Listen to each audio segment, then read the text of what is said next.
he did this on a Sabbath. The gospel of the Lord.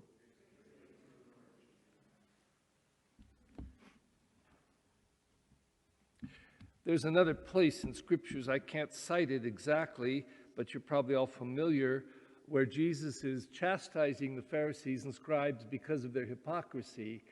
And he says to them that you won't lift a finger to help people with the burdens that lay on them, the burdens that come from the law.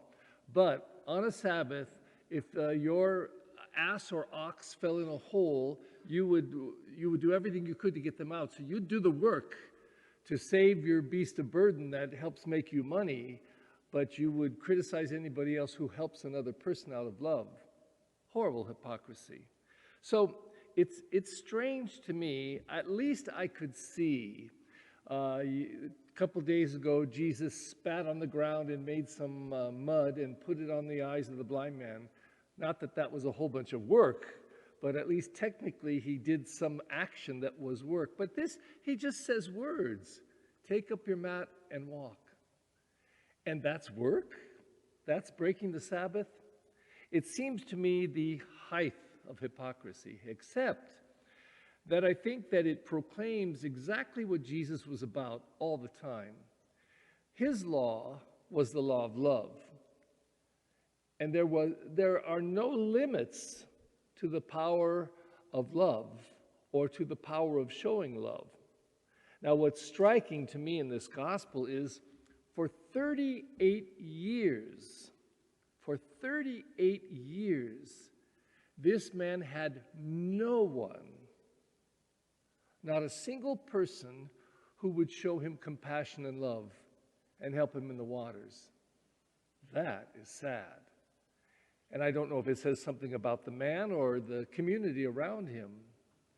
But here comes Jesus, who would not be halted by anything, by any limitation, not even 38 years of compassionless society. And he said the words, pick up your mat and walk. And then he goes out and finds the man again. And by the way, the man didn't ask to be healed. Jesus asked him, what do you want? And then he said, to be well. And so after Jesus leaves, and after this conversation about the man Jesus and what he had done, although the man didn't know it was Jesus, Jesus later looks for him, seeks him out, finds him, and then spiritually encourages him further to say, turn away from sin. Turn away from sin.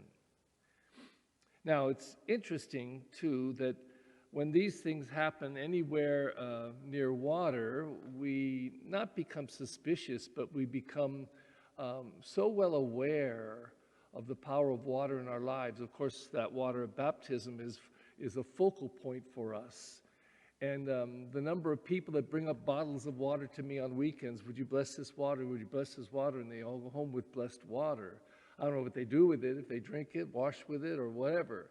But the idea that those waters are grace-filled, that they're blessed. And if we connect that with the story of Ezekiel, the first one, oh my God, we see the waters that originate at the temple, flowing out of the temple.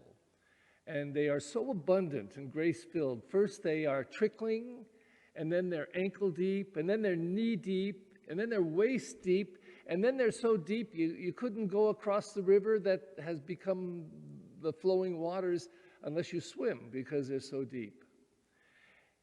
Do we not hear in all of this the abundant graces of God that we do believe in? And the waters are the symbol of it. They give life. They sustain our physical lives. But do we connect each day in an aware way, in a very intentional way, in a very direct way, and saying, God, I believe that you pour out your graces every day, and you will do it again today. There's no exception. You never stop. You never stop. So that we become more aware, that we make ourselves aware, that we begin to see more clearly each day the abundant grace of God in our lives, and if we're lucky, have the chance to help somebody who's lame, ill, whatever, even metaphorically, help them also to discover those waters of grace and life. Please stand. As children of God, we again lift up our needs and prayers and open them to God's gracious love.